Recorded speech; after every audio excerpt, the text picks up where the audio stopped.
Poor mother counts coins to buy a pizza, but a billionaire sees everything and does something unexpected. Amber counted the coins for the third time. The result hadn't changed. $3.47. That was all she had until the end of the week, and it was only Tuesday. She closed her eyes for a second, feeling the weight of the coins in her palm. Beside her, Lily squeezed her other hand tightly, her blue eyes fixed on the pizzeria counter. The smell of melted cheese and baked dough filled the air, making the little girl's stomach rumble loud enough for Amber to hear. The pizzeria was small, with only 6 worn wooden tables and a long counter where the pizzas were assembled in plain sight. The walls held faded posters of Italy and a blackboard with the handwritten menu. It was the kind of simple but welcoming place, the kind of place Amber used to frequent before everything fell apart. Lily let go of her mother's hand and ran to the glass counter, pressing her face against it. Her eyes sparkled at the sight of the huge, steaming pizzas with golden cheese bubbling. Her blonde hair was tied in a crooked ponytail that Amber had done that morning, still half asleep. "Mommy, I want that pizza." Her voice was a mix of pleading and enchantment. Her tiny finger pointed to a whole pepperoni pizza that had just come out of the oven, the edges crispy and the cheese still sizzling.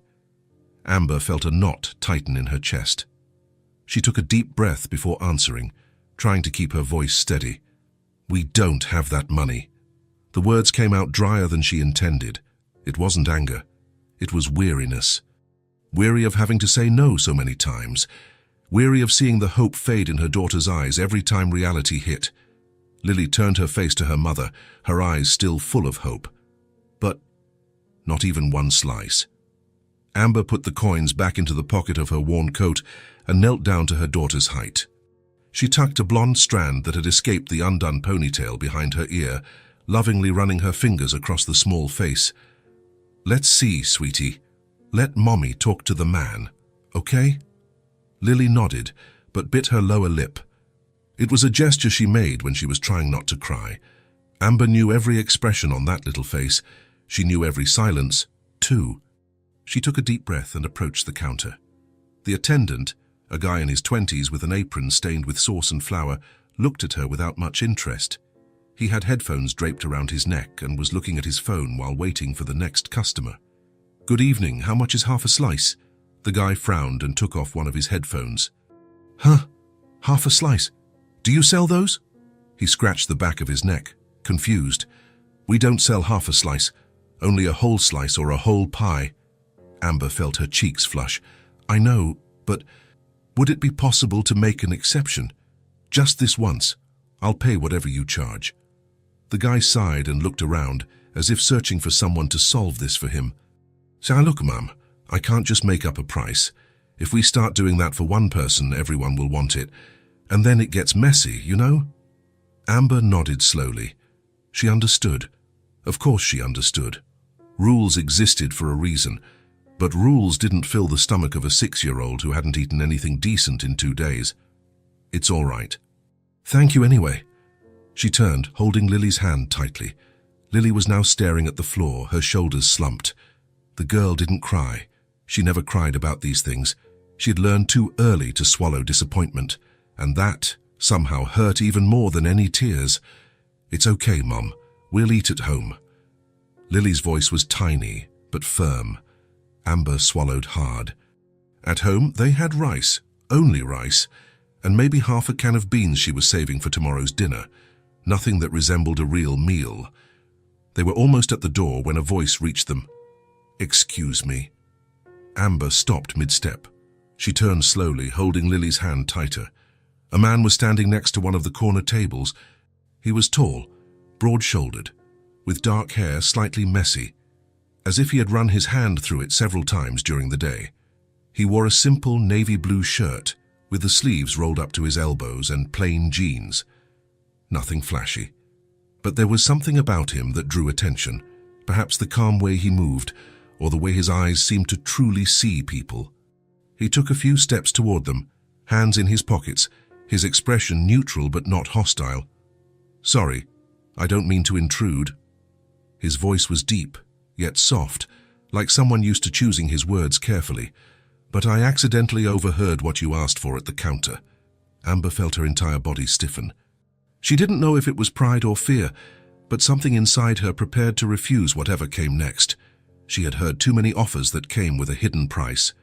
"Look, I don't need—" "I was going to order a whole pizza," he interrupted, but not rudely. There was even a tone of apology in his voice. "But alone, I can never finish it. I always end up throwing half away." He looked at Lily, who was watching him with that pure curiosity only children have. "I don't really like eating alone, you know. It feels a little empty." Amber blinked. She hadn't expected that.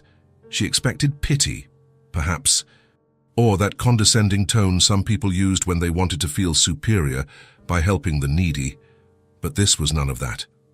He continued, now looking back at her. "If you would keep me company, I'd split the pizza. That way, no one wastes anything. What do you think?" Lily pulled hard on Amber's sleeve. "Mom, is he serious?" Amber was still processing. She wanted to refuse. She wanted to say that everything was fine, that they didn't need anything, that they would manage alone as they always did. But when she looked at Lily, at those blue eyes full of contained hope, at the face too thin for a 6-year-old, the words caught in her throat. The man noticed her hesitation. He gave a small, almost shy smile and took his hands out of his pockets as if to appear less threatening. "I promise I'm not a creep, just someone who really hates eating pizza by himself." He held out his hand. "My name is Elliot." Amber looked at the extended hand, then at Lily, then back at him. There was something in his eyes. It wasn't pity, it wasn't superiority. It was just sincerity. The same sincerity she saw in Lily when the girl said everything was okay, even when it wasn't. She shook his hand, briefly and firmly. "Amber, and this is Lily." Lily nodded shyly, but was already half smiling. Elliot genuinely smiled this time, and his face changed completely. He looked younger, lighter. "Nice to meet you, Lily." "Do you like pepperoni pizza?" The girl's eyes lit up as if someone had switched on a light inside. "I like any pizza." "Great, then we'll order the best one."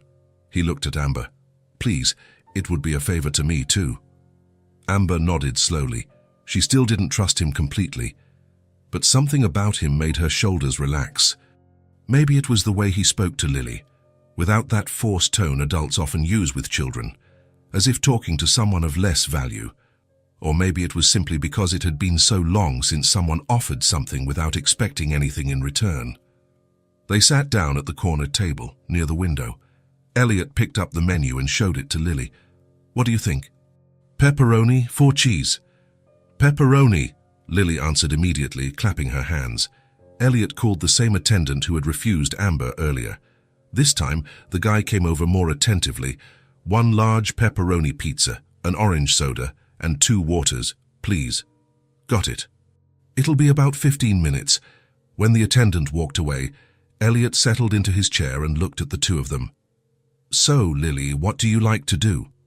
"I like to draw," she replied excitedly, swinging her legs that didn't reach the floor. "I draw flowers, houses, cats. One day I want a real cat. Cats are cool. I had one when I was younger. His name was Felix. Like the cartoon." "Exactly." Lily giggled. Amber remained silent, watching. There was something genuine about the way Elliot talked to her daughter. He wasn't faking interest. He was truly listening. When the pizza arrived, huge and steaming, Lily's eyes widened so much that Amber thought they might pop out of her face.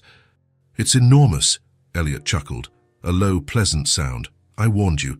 That's why I always need help." Lily grabbed a slice with both hands, the cheese stretching in long strings as she pulled.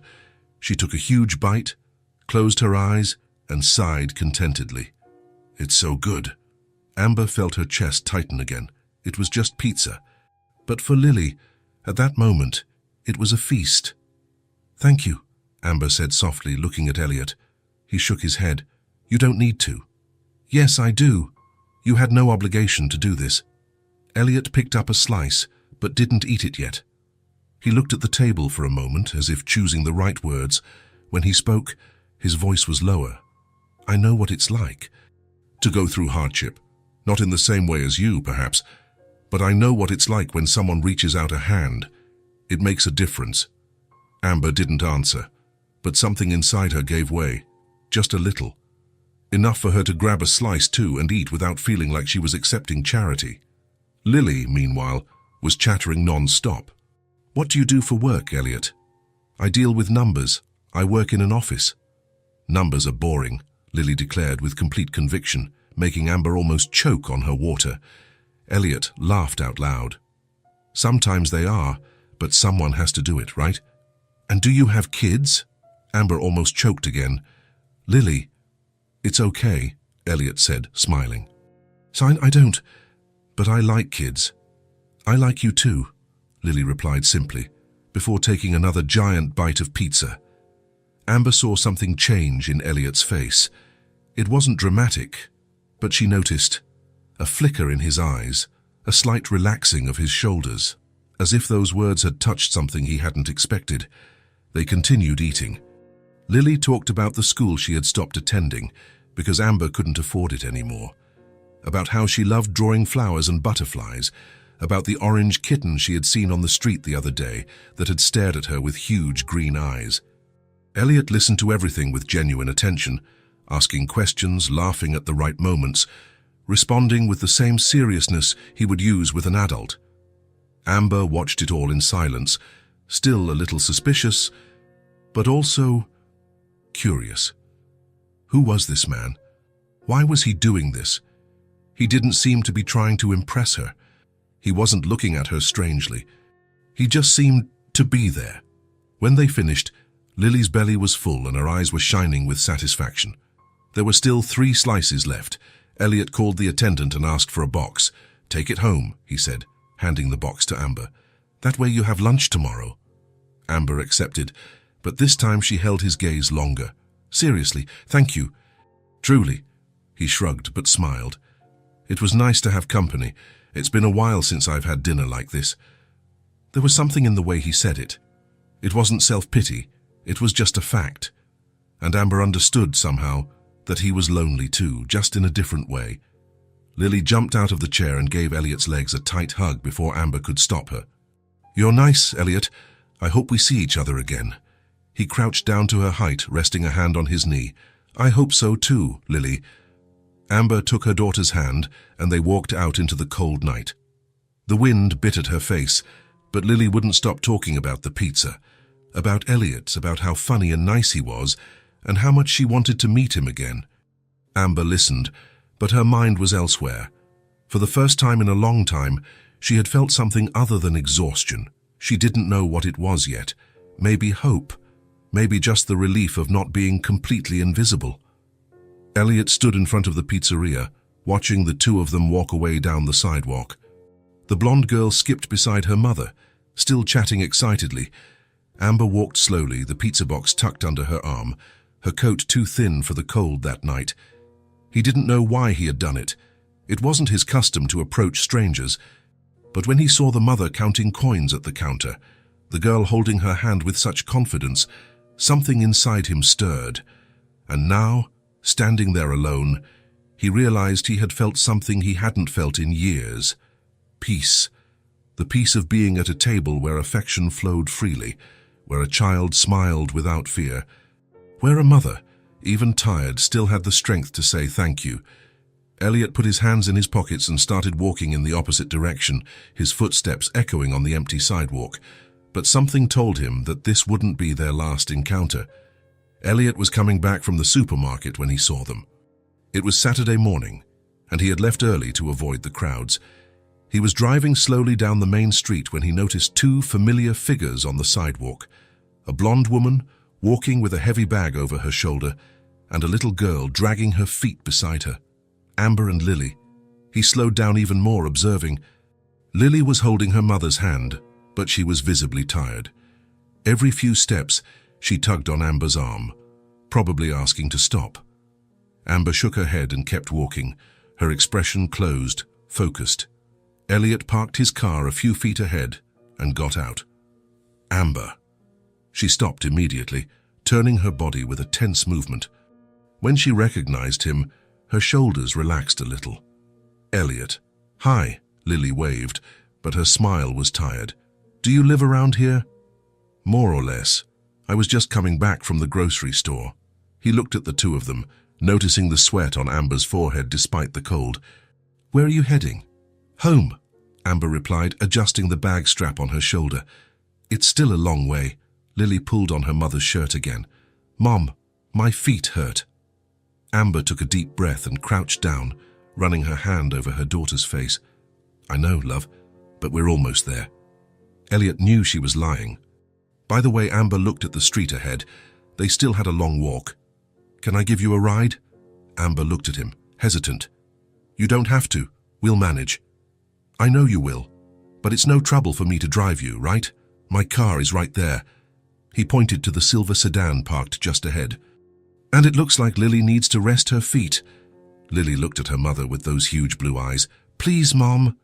Amber bit her lip. Elliot saw the internal struggle happening. Pride versus exhaustion, distrust versus need. "I promise it's just a ride," Elliot said, his voice softer. "No strings attached." Amber sighed. "All right." "Thank you," Lily cheered softly, and Elliot took the bag from Amber's shoulder before she could protest. It was heavier than it looked. "What's in here?" "Clothes. I washed them at the laundromat a few blocks back." Elliot nodded and put the bag in the back seat. He opened the rear door for Lily, who climbed in with some effort and collapsed onto the seat with a sigh of relief. Amber got in the front, buckling her seatbelt with quick, mechanical movements. Elliot got into the car and started the engine. "What's the address?" Amber gave the street name and Elliot knew it. It was a more distant neighborhood, on the other side of town. "At least 40 minutes on foot. You walked all that way?" "We walk a lot," Amber said, looking out the window. Elliot didn't press. He turned the radio on low and started driving. For a few minutes, no one spoke. Lily leaned her head against the window and closed her eyes. Amber kept her hands in her lap, fingers interlaced. "How are you doing?" Elliot asked, breaking the silence. "Fine." "Really?" Amber turned her face to him. There was weariness there.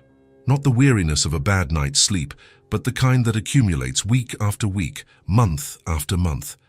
"I'm surviving. It's all I can do." Elliot nodded slowly. He wanted to ask more, but didn't know if he should. He didn't want to seem intrusive, but something in him needed to understand. "Can I ask you something?" Amber gave him a sideways glance. "You can. Why were you walking so far? Isn't there a laundromat closer?" She gave a bitter smile. "There is, but this one is cheaper. $2 less makes a difference." Elliot felt his chest tighten. $2. The difference between washing clothes near home or walking for miles carrying weight. "Are you working?" "No." The answer was quick, dry, then softer. "I lost my job 3 months ago. Since then, it's been hard to find anything else." "What about Lily? Is she in school?" Amber shook her head. "I took her out halfway through last year, so I couldn't afford it anymore." Elliot gripped the steering wheel tighter.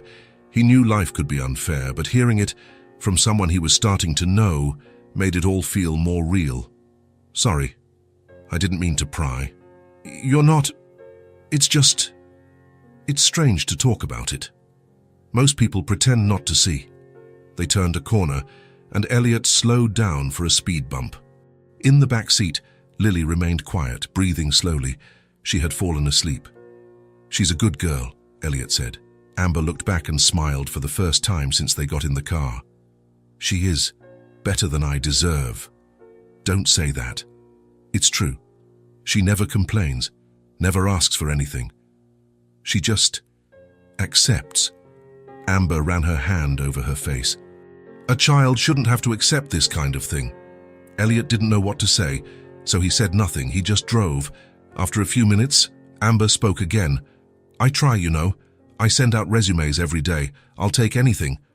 But when they see I have a small daughter, that I don't have anyone to leave her with, the job disappears." "What about her father?" Amber gave a humorless laugh. "He disappeared before she was born. Never wanted anything to do with her." Elliot took a deep breath. "I'm sorry. I'm not. Better alone than poorly accompanied." She looked out the window again. But there are days when it's hard. Like today. We had to wash clothes because there's nothing clean left, and I knew it would tire Lily out. But I didn't have a choice. Elliot turned onto another street, approaching the address she had given.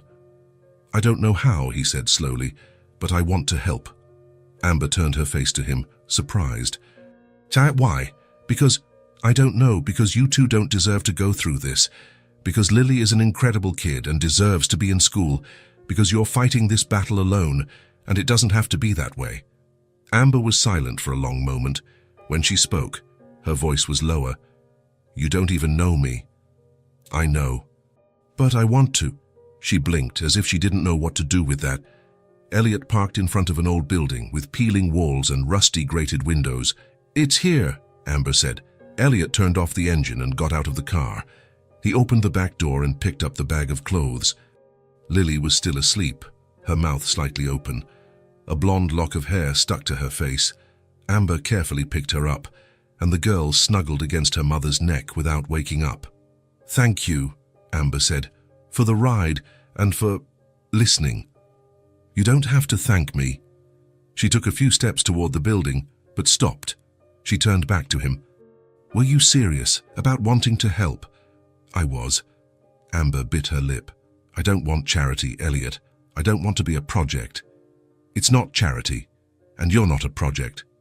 He took a step closer. I just want to be present. If you let me. She looked at him for a long moment, then nodded slowly. All right. Elliot smiled. Can I stop by again? Bring something. You don't have to. I know, but I want to. Amber sighed, but there was something different in her eyes now. Less suspicion, maybe a little hope. All right, she repeated, softer this time. Elliot got back into the car and waited until she had entered the building before driving away. As he drove back home, he couldn't get the image of the two of them out of his head. A mother fighting alone, a girl who deserved more, and he, for the first time in years, feeling like he might be able to make a difference in someone's life. He didn't know how yet, but he was going to figure it out. Amber was washing the only pot they had when there was a knock at the door. It was Sunday morning, and she wasn't expecting anyone. No one ever showed up. She dried her hands on the ripped dish towel and went to the door, suspicious. She looked through the peephole and felt her heart leap. Elliot. He was standing in the hallway, holding a large basket covered with a checkered cloth. He wore a simple grey t-shirt and jeans, his hair a bit messy as if he had just woken up. Amber opened the door slowly. Elliot? He smiled, a little sheepishly. Hi. Sorry to show up like this, unannounced. I brought some things. He lifted the basket a little, as if he needed to prove it. Amber stood still, not knowing what to say. Lily appeared behind her, barefoot, still in her pajamas. Elliot. The girl flashed a huge smile. You came to visit us. I did. I brought breakfast. Lily's eyes sparkled. Breakfast? Amber was still processing. She wanted to send him away. She wanted to say they didn't need anything. But when she looked at the basket and saw the bread sticking out from under the cloth, her stomach rumbled loud enough for Elliot to hear. He pretended not to notice. Can I come in? Amber stepped aside. Of course. Sorry about the mess. Elliot stepped inside and looked around. The apartment was small. A living room that also served as a bedroom, with a pull-out sofa against the wall and a blanket folded on top. A tiny kitchen with a stained wooden table and 2 chairs. Everything was clean, but empty. There were no pictures on the walls, no decorations, only the essentials. He placed the basket on the table and removed the cloth. Lily climbed onto the chair to get a better look and let out a little shriek of joy. There was still warm French bread, butter, strawberry jam, eggs, milk, orange juice, fresh fruit, apples, bananas, strawberries, cheese, ham, and even a container of yogurt. Elliot, Amber began, but her voice failed her. I stopped by the bakery and bought a few things. I thought we could have breakfast together. He took his hands out of his pockets and looked at her. If you want to, of course. Lily was already reaching for an apple, her eyes wide. Mom, look, there are strawberries. Amber swallowed hard. It had been weeks since Lily had eaten fresh fruit. It had been weeks since they had eaten anything but rice, beans, and, when lucky, some instant noodles. You didn't have to do this. I know. But I wanted to. There was something in the simplicity of the answer that disarmed Amber. She nodded slowly and began taking things out of the basket. Elliot offered to make scrambled eggs while Amber set the table. Lily stayed beside him in the kitchen, asking questions non-stop. Do you know how to cook well? More or less, the basics. My mom knows how to, too. She used to make pancakes. I loved them. Elliot looked at Amber, who was putting plates on the table. She didn't say anything, but he saw the quick flash of pain that crossed her face. One day we'll make pancakes then, Elliot said, flipping the eggs in the pan. How about that? Really? Lily jumped up. Do you promise? I promise. When everything was ready, they sat down at the table, Amber in one chair, Lily in the other, and Elliot improvised with an upside-down box. It wasn't comfortable, but it worked. Lily ate as if there were no tomorrow. She took a piece of bread, spread butter and jam on it, took a huge bite, and closed her eyes. It's delicious. Amber ate slowly, savoring every bite. Elliot noticed that she was controlling herself not to eat too fast, as if she were afraid the food would disappear if she didn't pay attention. They talked during breakfast. Lily recounted the drawings she had made that week. Elliot talked about work, and Amber was quieter, but present. The house, which had previously seemed cold and empty, came alive. There was laughter. There was the smell of fresh food. There was warmth. When they finished, Lily helped clear the dishes, and Elliot washed up while Amber put away the leftovers. Are you going to come back? Lily asked, holding the hem of his t-shirt. Elliot looked at Amber, who had her back to them, putting the milk away in the nearly empty refrigerator. If your mom lets me. Amber turned around. There was something different in her eyes, less suspicion, less fear.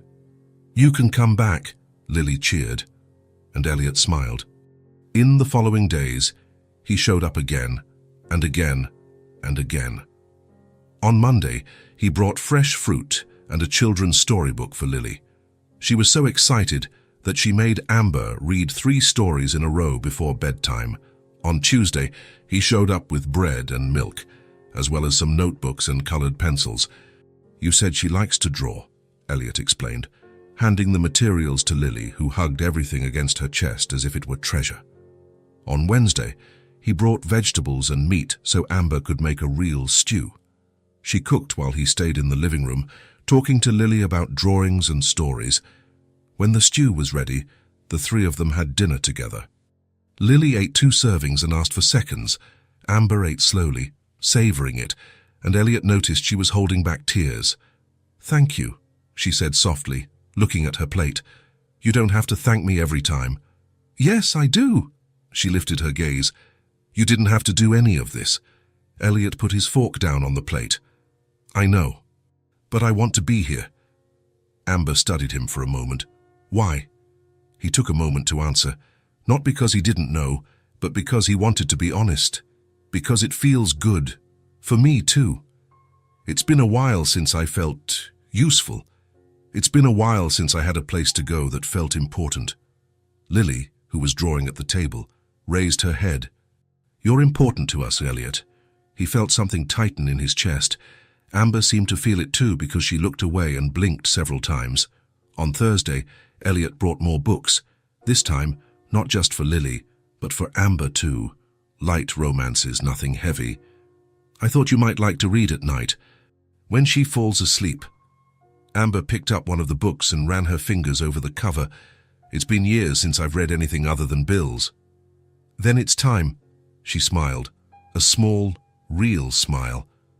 On Friday, he brought flowers, nothing extravagant, just a simple bouquet of daisies he bought at the market. Said to brighten up the place. Lily took the flowers as if they were made of gold and put them in a cup with water. They sat on the small living room table, bringing color to the grey environment. Amber watched everything. She observed how Elliot never arrived empty-handed, but also never made a fuss. He never acted like he was doing a favor. He just brought things, left them and stayed. And he stayed in a good way, not intrusive, not demanding. He helped wash the dishes. He talked to Lily while Amber straightened up the house. Sometimes he would sit quietly in the living room, reading or checking his phone, while Lily drew beside him. It wasn't dramatic, it wasn't grand. It was just presence. And Amber began to realize that was exactly what she needed most. Not someone to save them. Not someone who would show up as a hero and fix everything, but someone who would simply be there, who wouldn't run away, who wouldn't judge, who would look at the mess their life was and say, "Oh, it's okay.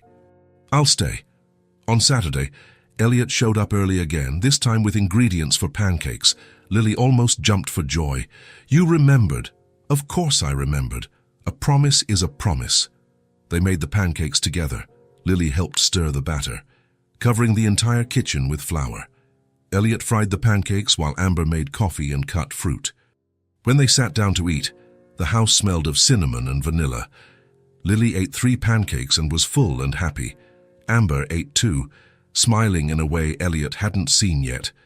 It was a light smile, weightless. After breakfast, Lily picked up her colored pencils and started drawing at the table. Amber and Elliot stayed in the living room, sitting on the pull-out sofa, drinking coffee. "You've been coming here every day," Amber said, looking at the cup in her hands. "I have." "Why?" Elliot thought for a moment. "Because I like being here." "But why? You have your life, your job. You must have friends, other things to do." "I do. But none of that seems as important as this." Amber looked at him. "As what?" "This, being here, with both of you, seeing Lily happy, seeing you relax, even if just a little." He shrugged. "It feels right." Amber was quiet. Then, softly, almost a whisper, "I'm scared." "Of what?" "Of getting used to it. Of her getting used to it. And of you." He's giving up. Elliot turned his body to her, serious. "I won't give up." "You can't promise that." "Yes, I can. And I promise." Amber shook her head, but there were tears in her eyes. "People always leave, Elliot. Always." He reached out and touched her hand, slowly. "I'm not people, and I'm not going anywhere." She let his hand stay there. She didn't pull away, she just let it be. And for the first time in a long time, Amber allowed a little hope to enter. In the living room, Lily finished her drawing and held up the paper to show them. It was a house, with flowers in front, and 3 people holding hands, a blonde woman, a blonde girl, and a man with dark hair. "Look, Mom." "It's us." Amber looked at the drawing, and the tear she was holding back finally streamed down. Elliot smiled. And in that moment, even without words, everyone understood. That house, so empty before, now had something that money couldn't buy. It had acceptance, it had presence, it had affection, and for the first time it felt like a home. Elliot arrived late one Wednesday evening, later than usual. Amber was finishing up the dinner dishes when she heard the familiar knock at the door. Lily ran to open it before Amber could even dry her hands. "Elliot." "Hi, little one. Is your mom here?" "I am." Amber appeared at the kitchen door, wiping her hands on the dish towel. "Is everything okay?" Elliot stepped inside, but there was something different about him. He seemed excited, nervous maybe, his hands in his pockets, the way he looked around before speaking. "Can I talk to you for a minute?" Amber felt her stomach clench. Whenever someone asked to speak alone, it was because they had something difficult to say, something that changed things. "Lily, go get your drawings to show Elliot in a bit, okay?" The girl skipped off to the corner of the living room where she kept her notebooks. Amber sat down at the table and motioned for Elliot to sit too. "What is it?" He took a deep breath, his fingers tapping on the table. "I have a friend who owns a coffee shop. It's downtown for near my office. It's a small place but busy. It has a regular clientele." Amber just listened, not understanding where this was going. She was needing someone to help out, serving, cashier, preparing some simple orders, organizing the dining area, that kind of thing. "And I told her about you." Amber blinked. "Told her about me?" "I did.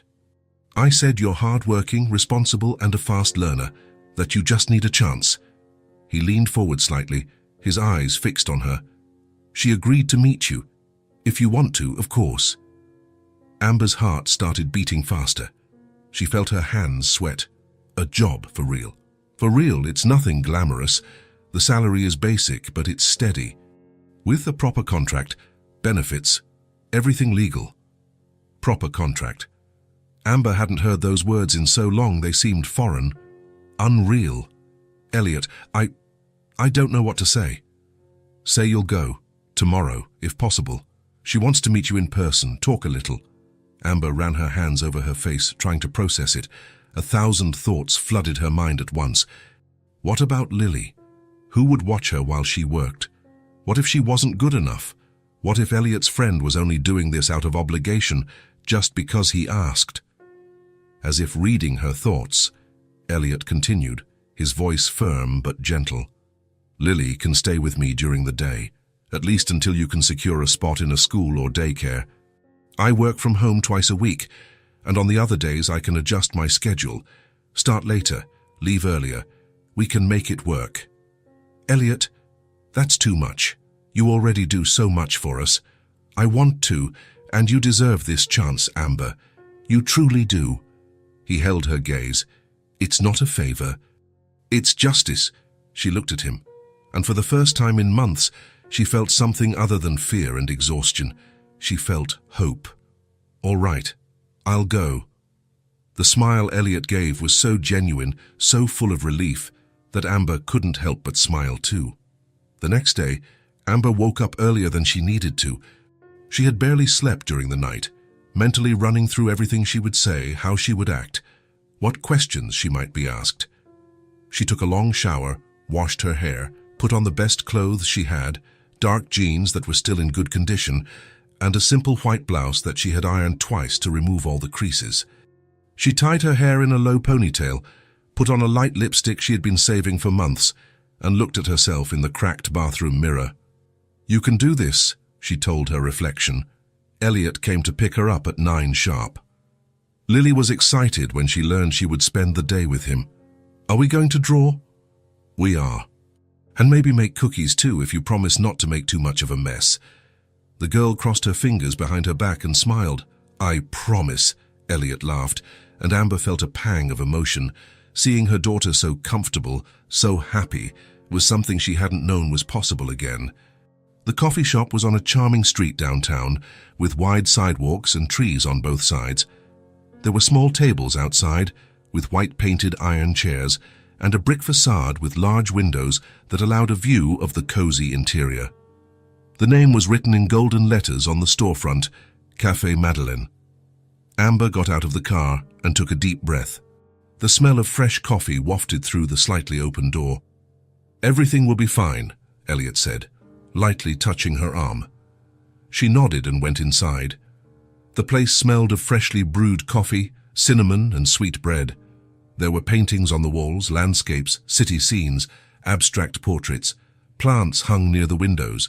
Soft music played quietly, and a welcoming energy that immediately made anyone feel at home.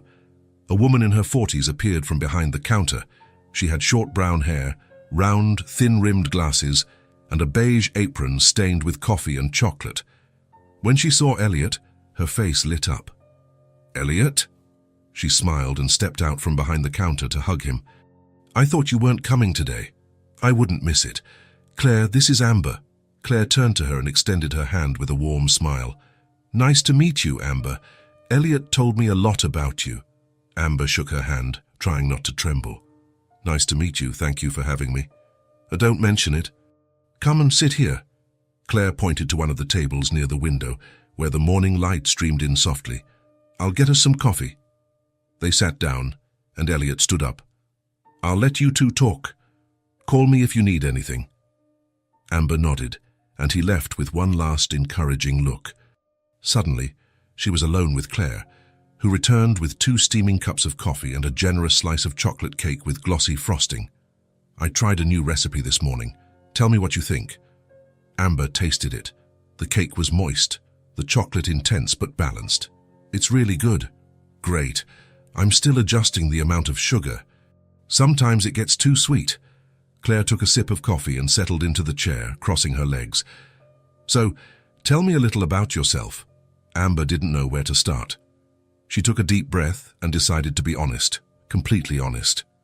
I have a 6-year-old daughter, Lily. I lost my last job a few months ago, and since then I haven't been able to find anything steady. I did some odd jobs here and there, cleaning, flyer delivery, but nothing that lasted. She paused, looking at the cup between her hands. Elliot has been helping me. A lot. More than I deserve, actually. Andy, I really need this job. Claire listened in silence, without interrupting. Her face was kind, attentive. Then she nodded slowly.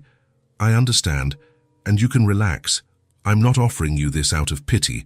I'm offering it because I need someone reliable, who shows up, who cares. You barely know me. True, but I trust Elliot. He's one of my best friends, and he doesn't talk about people for no reason. If he trusts you, that's a good start for me. Claire leaned forward. The job is simple, but it requires attention. Serving customers, making coffee and drinks, organizing the counter, cleaning tables, closing out the register at the end of the day. Have you worked in customer service before? I have. In my last steady job, I worked at a diner. I was there for almost 2 years. Perfect. Then you know the basics. I'll teach you the rest. Claire smiled again. The job is yours, if you want it. Start Monday, 6 hours a day, Monday to Saturday. I can pay you minimum wage plus tips, which are usually good, especially on the weekend. Amber felt her eyes sting. Her throat tightened. She blinked several times, trying to hold back the tears, but it was useless. Seriously, welcome to Café Madeleine. Amber couldn't hold back. She cried right there in front of Claire, who just waited patiently, pushing a paper napkin across the table. I'm sorry, it's been so long since anyone gave me a chance. You don't need to apologize. I understand more than you think. Amber wiped her face with her hands, laughing through her tears. Thank you, truly. I won't let you down. I know you won't. The following Monday, Amber started. She arrived 15 minutes early, her heart beating fast, nervous but determined. Claire greeted her with a wide smile and spent the first hour teaching her everything. How to make the different types of coffee. Espresso, cappuccino, latte, macchiato. How to use the professional coffee machine, which was much more complicated than it looked, where the ingredients were kept. How to organize orders when business picked up. How to close the register at the end of the day without errors. Amber absorbed everything like a sponge, taking notes in a small notebook that Elliot had given her as a gift. The customers were kind. Some regulars who already knew Claire by name and greeted her with familiarity. Others who just stopped by for a quick coffee before work. Amber attended to each one carefully. She listened to the orders, confirmed them, smiled. It wasn't forced, it was genuine. She genuinely wanted to be there. Mid-morning, a man in a suit asked for an extra hot cappuccino. Amber prepared it carefully, checked the temperature, handed it over with a napkin. Thank you. Are you new here? Yes, first day. Welcome, this place is great. Amber smiled. Thank you. When he left, Claire came up beside her. You're doing really well. Amber felt her chest warm. Thank you. I'm still learning, but I'll get better. You're already great. Keep it up. By the end of the first day, Amber was exhausted. Her feet hurt. Her back hurt too, but it was a different kind of exhaustion, a good exhaustion. When she left the coffee shop that evening, the sun was setting, painting the sky orange and pink. She took the bus back home, leaned her head against the window, and for the first time in years felt something she had forgotten. Pride. Elliot was waiting with Lily when she arrived. The girl was covered in flour, laughing, and Elliot had an improvised apron made from a dish towel tied around his waist. We made cookies, Lily announced, running to her mother and showing a tray full of crooked cookies, burned at the edges, but smelling delicious. Amber laughed, picking up her daughter. You really did, didn't you? And we made a mess too, Elliot admitted, pointing to the kitchen where there was still flour scattered on the floor, but it was worth it. Amber looked at the two of them, at her happy daughter, dirty with chocolate and flour, at the man who had appeared out of nowhere and changed everything. Thank you. For taking care of her today? It was a pleasure. She's great company. She learned how to crack eggs. Seriously, Amber looked at Lily, impressed. I only broke one on the floor, the girl said proudly. Elliot chuckled. It was an accident, but she cleaned it up all by herself. Lily ran back to the kitchen, and Amber stood in the doorway with Elliot. Tasso? He asked. How was it? Amber smiled. A light, genuine smile. It was good. It was very good. The following weeks created a solid, comforting routine. Amber woke up early, got Lily ready, quickly tidied the house, and Elliot would stop by to pick up the girl before going to work. On the days he worked from home, he stayed with her all day.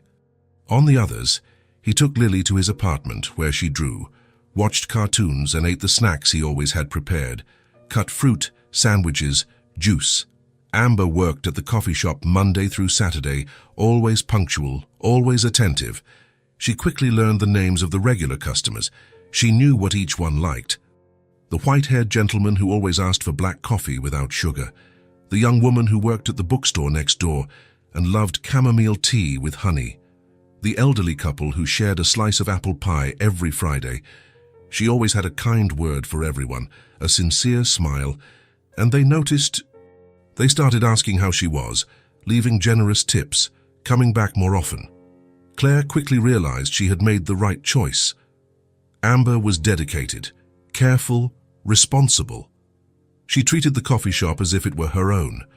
She cleaned every table with attention. She organized the stock without needing to be reminded. She arrived early to help with prep. And for the first time in a long time, Amber felt like she belonged somewhere. In the evenings, when she returned home, Elliot was always there. Sometimes bringing dinner he had prepared, sometimes just staying while Lily showed him the day's drawings, told invented stories, asked him to read another chapter of the book they were reading together. He never asked for anything in return. He never made it seem like he was doing a huge favor. He was just present, constant, steady. One Saturday, after work, Amber returned home and found Elliot and Lily assembling a giant puzzle on the living room floor. Look, Mom, it has 1,000 pieces. Amber put down her purse and laughed. You two are going to take a week to finish that. That's okay. We have time, Elliot said, looking at her with that calm smile that had already become so familiar, so comforting. Amber sat down on the floor beside them and started to help. They stayed there for hours, talking about the day, laughing at silly jokes, sometimes in silence, just looking for pieces that fit. And in that moment, sitting on the floor of that small, simple apartment, Amber realized something. It wasn't just the routine that had changed. It wasn't just the job, the money coming in again, the ability to pay bills. It was her. For the first time in years, she didn't feel alone. She didn't feel invisible. She felt valued. That she was capable. That she deserved to be there in that place, living that life. And when she looked at Elliot, who was patiently helping Lily fit a complicated piece of the puzzle's sky without rushing, she felt something more. Gratitude, yes, but also something she couldn't fully name yet, something warm. Something that grew slowly, day after day, nourished by simple gestures and constant presence, something that looked a lot like hope. And maybe, just maybe, something more profound, something that, for the first time, she wasn't afraid to feel. It was Saturday afternoon when Elliot showed up with a folder under his arm. Amber was folding laundry in the living room while Lily drew at the table. When he knocked on the door, the girl ran to open it as she always did. "Elliot, did you bring anything?" He smiled. "I did, but it's not sweet this time." Lily pouted, but let him in. Amber got up from the sofa, curious. "What is it?" Elliot placed the folder on the table and opened it. Inside were some printed papers, forms, and a colorful brochure with pictures of smiling children. "It's about the school." Amber felt her stomach clench. "Elliot, just hear me out, please." He picked up the brochure and showed it to her. "This school is 3 blocks from here. It's public, has a good reputation, and they're still accepting enrollments for this semester." Amber crossed her arms. "We've already talked about this. I know, but now you're working. You have a steady income, and Lily needs to be in school, Amber." "You think I don't know that?" Her voice came out louder than she intended. Lily stopped drawing and looked at the two of them. Elliot took a deep breath. I know you know. I'm not saying you don't care. I'm just saying that now it's possible, and I want to help. Amber shook her head. It's not just about tuition, Elliot. There are supplies, uniforms, and snacks. I still don't have the money for all that. I do. No. Amber. I said no. She turned her back, walking back to the sofa. You already do too much. I won't accept more. Lily looked at Elliot with wide eyes. He crouched down to her height and smiled. Lily, would you like to go to school? Meet other kids. Learn new things. The girl's eyes sparkled. Really? Really? If your mum lets you? Lily ran to Amber and pulled on her shirt sleeve. Mum, please, I want to go to school. I promise I'll behave. Amber looked at her daughter, and her chest ached. Lily never asked for anything, never complained. But now she was there with those eyes full of hope, asking for something every child should have as a right. Lily, it's not that simple. But Elliot said it is. Please, Mom. Amber looked at Elliot, who remained silent, just watching. He didn't insist. He didn't pressure her. He just waited. And it was precisely that waiting that made Amber give in. All right, she said softly. We'll look into it. Lily jumped for joy, and Elliot smiled. On Monday morning, before going to the coffee shop, Amber went with Elliot and Lily to the school. It was an old building, but well-maintained, with a large courtyard and colorful murals on the walls. The principal, a middle-aged woman with glasses and a welcoming smile, received them in her office. You must be Lily's family. Amber was about to correct her, to say Elliot was just a friend, but he spoke first. Yes, we're here to enroll her. The principal took the forms Elliot had brought and began filling in the information. She asked about Lily's age, if she had attended school before, if she had any special needs. Amber answered everything, but felt her hands sweating. A part of her still thought it wouldn't work out, that something would prevent it. But it didn't. Half an hour later, Lily was officially enrolled. She starts next Monday, the principal said. I'll email you the supply list, and you can buy the uniform at the store next to the school. They have affordable prices. When they left the building, Lily was radiant. She wouldn't stop jumping and talking about how she would make friends, how she would learn to read better, how she would draw in art class.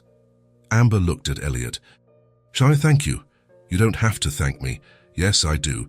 You're doing all this for her, for us. Elliot stopped walking and looked at Amber. I'm doing it because I want to, because Lily deserves it, and you also deserve to see your daughter this happy. Amber felt her eyes sting but blinked quickly to ward off the tears. That afternoon, after work, Amber went with Lily to the uniform store. Elliot offered to go along, but she refused. Some things she needed to do alone. The store was small, full of shelves with shirts, pants, skirts, and jackets. A friendly saleswoman helped Amber choose the right size for Lily. 2 white shirts, navy blue pants, a blue skirt, 2. A jacket with the school emblem. When Lily tried on the uniform in the fitting room and stepped out to look in the mirror, her face lit up in a way Amber had never seen. Mom, look, I look like a real student. Amber knelt down and straightened the collar of the shirt. You are a real student, love. Lily hugged herself in the mirror, smiling. I'm so happy. Amber paid for everything with the money she had saved from the coffee shop tips. There was almost nothing left, but it was worth every penny. When they returned home, Lily placed the uniform on top of the bed and kept looking at it as if it were a treasure. Elliot stopped by later, as he always did. Lily ran to show him. Look, Elliot, my uniform. He crouched down and examined it seriously. It looks perfect on you. You're going to be the smartest student in the class. You think so? I'm sure of it. Lily hugged him tightly, and Elliot closed his eyes, squeezing her back. Amber watched from the kitchen door. There was something about that moment that moved her deeply, seeing her daughter so happy, seeing Elliot so present. Later, after Lily fell asleep, Amber and Elliot stayed in the living room, drinking tea. Thank you, Amber said again. Truly, without you, none of this would be possible. Elliot shook his head. You're working. You're trying your best every day. This is you, Amber, not me. But you opened the door. You gave me the chance. He was quiet for a moment. Then he said softly, "She deserves to start over too." Amber looked at him. "What?" "Lily, she deserves to have a normal childhood. Go to school, make friends, learn, dream." He looked at the cup in his hands. She's been through so much. Now she has the chance to just be a kid. Amber felt her throat tighten. "And I have you to thank for that." "No, you have yourself. I'm just here on the side." She smiled, and for the first time, she didn't try to argue. The following Monday, Amber woke Lily up earlier. The girl was so excited she could barely eat breakfast properly. She put on her uniform carefully, as if it was something sacred. Amber fixed her hair in a ponytail and put in a flower clip. Elliot came by to drive them to school before Amber went to the coffee shop. On the way, Lily wouldn't stop talking. "Do you think I'll sit by the window? Do you think the teacher is nice? Do you think I'll make friends?" "Absolutely," Elliot answered. "You're amazing. Everyone will want to be your friend." When they arrived in front of the school, Lily got out of the car and held Amber's hand tightly. "Will you pick me up?" "I will. I promise." Lily took a deep breath and walked through the gate. Other children were running in the courtyard, laughing, playing. Lily looked back one last time, waved, and disappeared among the other students. Amber stood still, watching until she lost sight of her. Elliot lightly touched her shoulder. "She'll be fine." "I know." Amber wiped the corner of her eyes. "It's just, she's growing up. She's having the life she always should have had. And that's a good thing." "I know. But it also hurts a little." Elliot smiled. "That's how it is, but look how far you've both come." Amber looked at him, and for the first time, she allowed the emotion to show completely. "Thank you, Elliot, for everything." He just nodded. And as they walked back to the car, Amber felt something shift inside her. It wasn't just gratitude. It was something deeper. Something that, little by little, was beginning to feel a lot like love. Lily arrived home from school on a Thursday with a colored paper in her hand. She ran into the apartment, still in her uniform, her backpack bouncing on her back. Amber was in the kitchen preparing dinner, and Elliot was sitting at the table helping to organize some bills. "Mom! Elliot! Look what the teacher gave me." She put the paper on the table with so much force that she almost knocked over Elliot's glass of water. It was an invitation printed on bright yellow paper, with drawings of hearts and stars around the edges. Amber dried her hands on the dish towel and approached. She read the title aloud, "Father's Day at School." Lily nodded, excited. "It's next Friday. We're going to do activities. There are snacks, and everyone is going to introduce their dad to the class." Amber felt her stomach drop. She exchanged a quick look with Elliot, who remained silent, watching. "Sweetie, you know that." Amber began, but her voice failed her. Lily shook her head, still smiling. "I know I don't have a dad. The teacher said any important person can come, like a grandpa, uncle, older brother." She paused and looked directly at Elliot. "Or a friend." The silence that followed was heavy. Elliot stood completely still. Amber felt her chest tighten. Lily took a few steps toward him, her blue eyes huge, full of hope and also fear of being rejected. Can you go with me, Elliot?" He blinked, as if he wasn't sure he had heard correctly. "Me?" "Yes."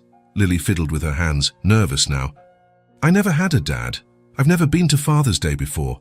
But I really like you, and you're important to me." Her voice got lower at the end, almost a whisper. Amber had to turn her face away. She felt tears well up and didn't want Lily to see.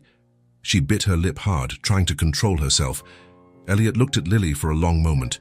Then he looked at Amber, who was still turned away, her shoulders tense. He slowly crouched down to Lily's height. He held her small hands in his. "Lily, I would be very happy to go with you." The girl's eyes lit up. "Really? Really? But—" He looked at Amber again. "If your mom allows it, I would love to." Lily turned to her mother, almost jumping. "Mom, can he go? Please." Amber took a deep breath and turned around. Her eyes were red, but she smiled. "Of course he can," Lily shrieked with joy and jumped onto Elliot's neck, nearly knocking him down. He laughed, holding her tight, and the girl buried her face in his shoulder. Thank you, Elliot. Thank you, thank you. You're welcome, little one. Amber quickly wiped her eyes and went back to the kitchen. But even with her back turned, Elliot knew she had been crying. That night, after Lily went to sleep, Amber and Elliot were in the living room. She was sitting on the sofa, her knees pulled up to her chest. He was in the chair, looking at his own hands. You didn't have to agree, Amber said softly. I know. But you did anyway. Elliot looked up. Because I wanted to. Truly. Amber shook her head, her voice trembling. Elliot, do you understand what this means to her? Do you understand how much she's getting attached to you? I understand. What if one day you leave? What if you get tired of all this? She'll be shattered. Elliot stood up and walked to the sofa. He sat down beside her, slowly. I'm not leaving, Amber. You can't promise that.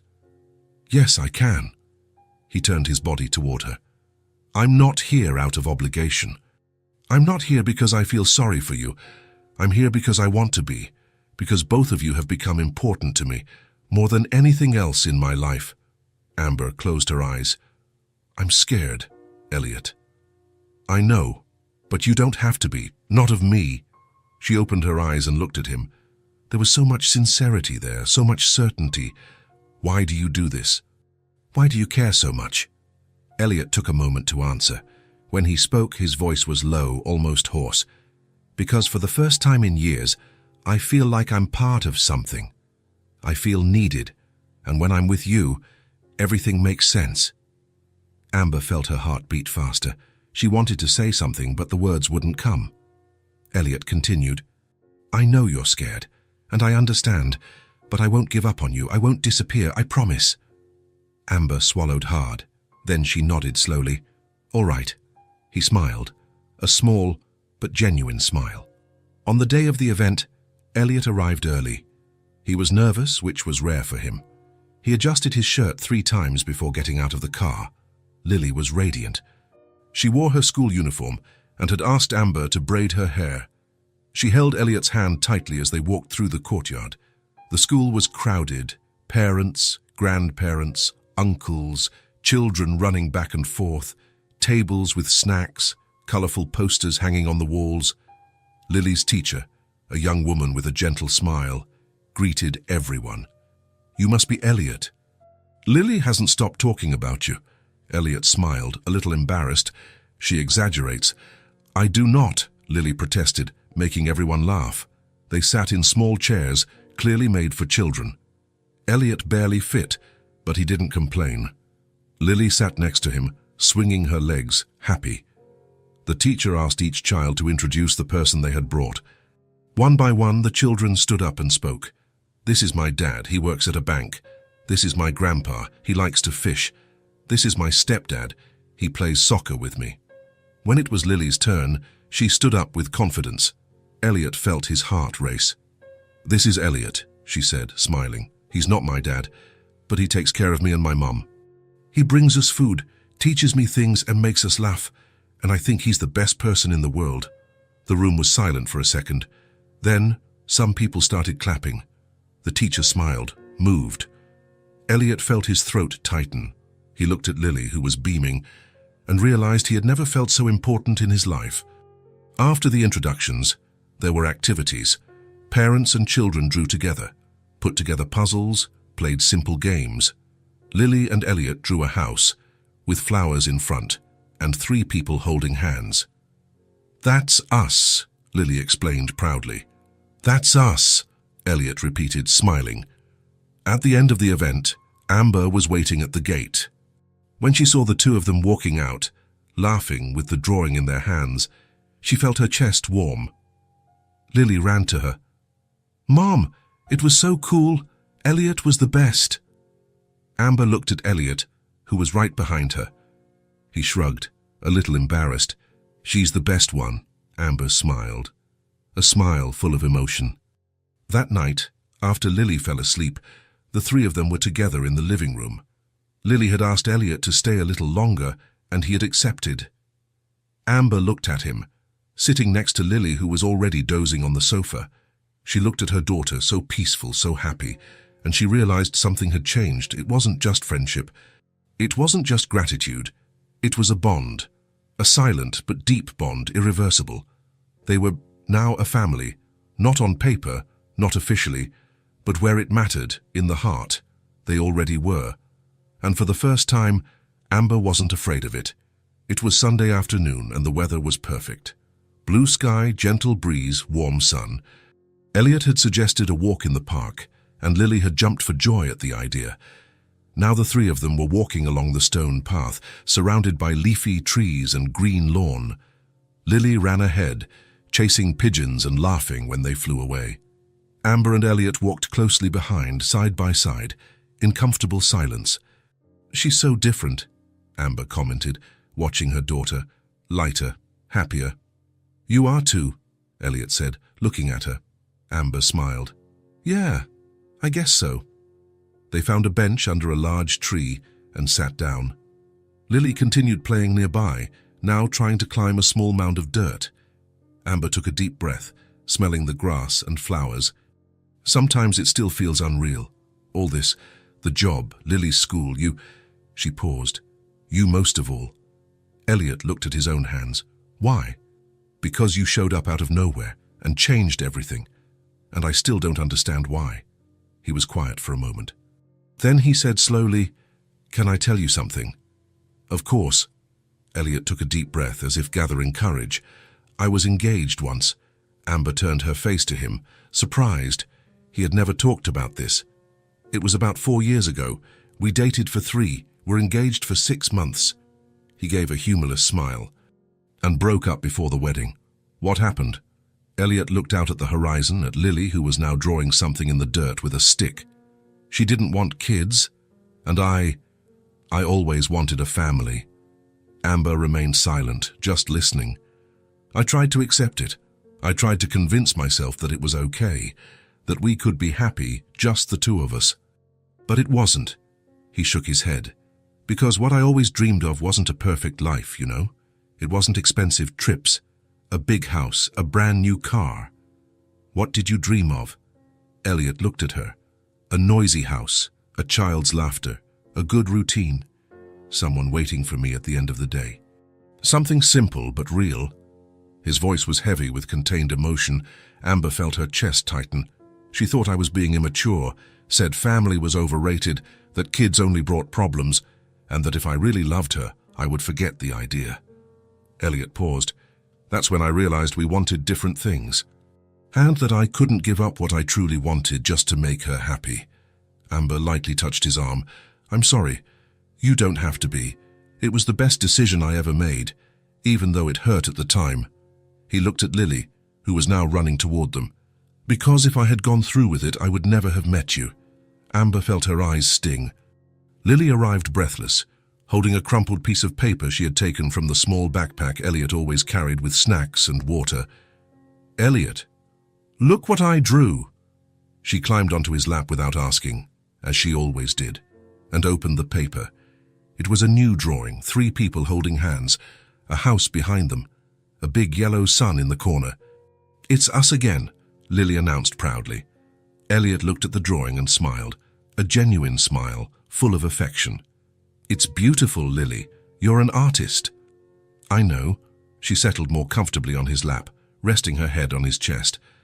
"I'm going to make a giant picture of us, and we'll hang it on the wall at home." "Good idea." Amber watched it all. The way Elliot held her daughter with such care, the way Lily felt safe there, the way it all seemed so natural, so right, and suddenly, everything became clear. Elliot wasn't there out of pity. He wasn't doing a favor. He was building something he had always wanted, something that had been taken from him before, and she was building too, not alone, but together. Lily started chattering about school, about a new friend she had made, about how the teacher had praised the drawing she made in art class. Elliot listened attentively, asking questions, laughing at the right moments. Amber just watched, feeling something growing inside her. It was no longer doubt. It was no longer fear. It was certainty, certainty that this was real. That Elliot wasn't going to leave, that he was there because he wanted to be, because he chose to be. And more than that, certainty that she wanted it too. She wanted that man in their lives. She wanted his presence, his calm, the silent affection he brought. She wanted to wake up knowing he would be there. She wanted to share the days, the laughs, the small victories. She wanted a family, and for the first time, she allowed that thought to exist without guilt. Lily jumped off Elliot's lap and ran off to play again. He watched her walk away, the smile still on his face. "Thank you," Amber said softly. Elliot turned to her. "Fun for what?" "For being honest. For letting me get to know the real you." He took her hand slowly, giving her time to pull away if she wanted. She didn't pull away. "I want you to know," Elliot said, his voice firm but gentle, "that I'm not here temporarily. I'm not testing the waters. I'm here because I chose to be, and I'm going to keep choosing it." Every single day. Amber felt a tear roll down, but she didn't wipe it away. She just squeezed his hand back. "I want you to stay too." Elliot smiled, a smile full of relief, of pure happiness. They stayed there, sitting on the bench, holding hands, while Lily played ahead. The sun began to set, painting the sky orange and pink. They didn't need any more words. They didn't need dramatic declarations, because what mattered was already clear. What was once uncertainty was now solid. What was once fear was now trust. And what was still doubt now showed itself to be possible. Possible to build something new, something true. Possible to be happy. In a simple but real way, possible to be a family, not on paper, not officially. But where it truly mattered, in the heart, Lily ran back, her blonde hair messy from the wind, her eyes shining. "Let's go home. I'm hungry." Elliot laughed and stood up, taking her hand.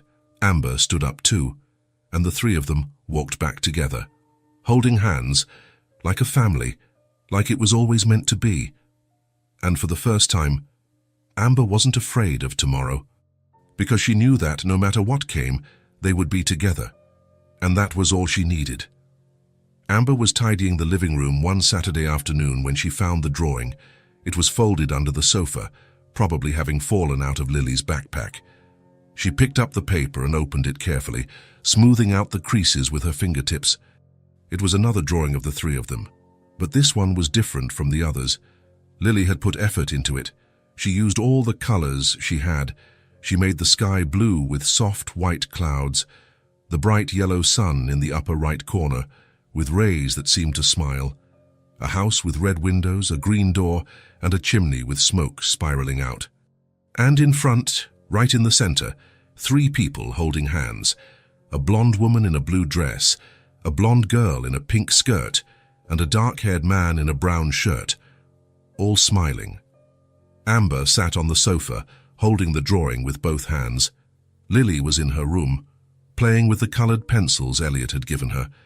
She didn't know her mother had found it. She looked at every detail, the colorful flowers around the house, pink, yellow, purple, the little hearts floating in the air like bubbles, a blue bird flying near the sun, and underneath, written in shaky but careful handwriting, was, "My family."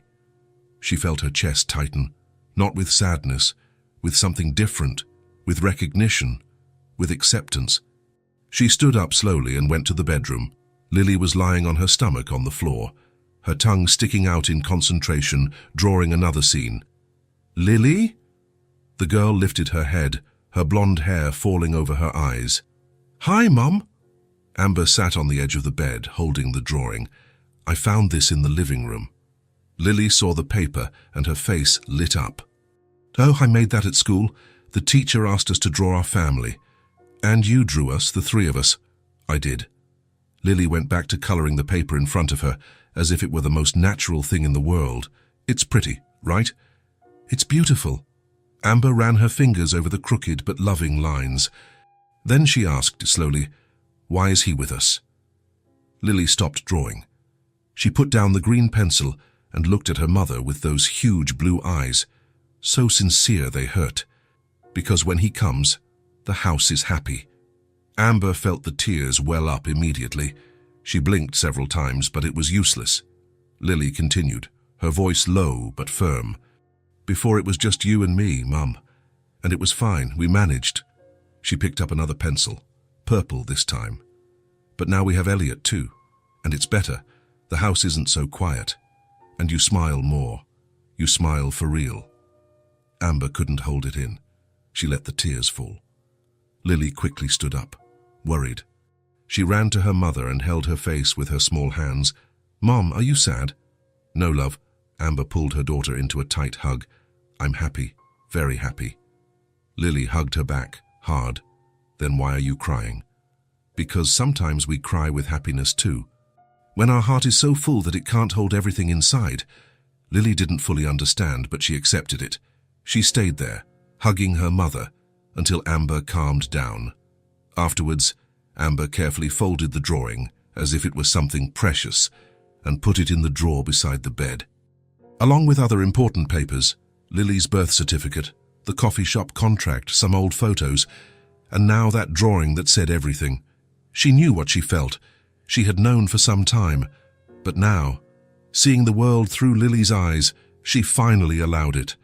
She allowed it to be real. She allowed Elliot to be a part of it. She allowed them to be a real family. It was no longer fear, it was no longer doubt. It was acceptance and peace. That evening, Amber was in the kitchen preparing dinner. Nothing elaborate, just simple pasta with tomato sauce, but it was made with care. Lily was sitting at the table, doing her homework. Math. Simple addition and subtraction problems that she solved with her tongue sticking out. Concentrated. "Mom, what's 8 plus 7? "Count on your fingers, love, you can do it." Lily started counting softly, moving her fingers in the air. That's when there was a knock at the door. 3 rhythmic, familiar knocks. "It's Elliot!" Lily yelled, dropping her pencil and jumping out of her chair. She ran to the door and opened it. Amber smiled to herself. It was always Elliot, and he would always be welcome. He came in carrying a brown paper bag. The smell coming from it was unmistakable. Fresh bread, still warm. "I brought fresh bread from the bakery. It just came out of the oven." He smiled and took a glass jar full of a thick red liquid from the bag. "And look, homemade sauce. I made it last night. Tomato, basil, garlic." Lily jumped, clapping her hands. "It's our pasta night." Elliot laughed. "It is. I didn't know we had an official night." "We do. Every time you bring pasta or sauce, it's pasta night." Amber rolled her eyes, but she was smiling. "You spoil her too much." "Impossible to spoil someone so perfect," Elliot replied, messing up Lily's hair. He put the bag on the table and went to the stove, taking off his jacket. "Can I help?" "You can. Stir the sauce while I finish cooking the pasta." They worked side by side, in perfect sync. Elliot added his sauce to what Amber was making, tasted it with a spoon, adjusted the salt. Amber drained the pasta, put it on the plates. Lily returned to her homework, but kept looking at them every now and then, smiling. The kitchen smelled of garlic, basil, and warm bread. The pot bubbled softly. The radio played soft music. It was simple, but it was perfect.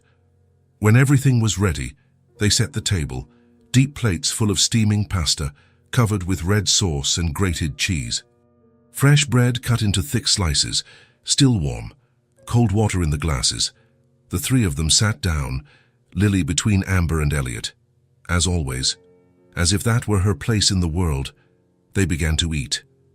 Lily struggled to twirl the pasta on her fork, her tongue sticking out, but she refused to let anyone help. Elliot talked about work, about a colleague who had sent the wrong email to the boss and caused confusion. Amber laughed, relaxed, lighter than she had felt in years. The conversation flowed easily.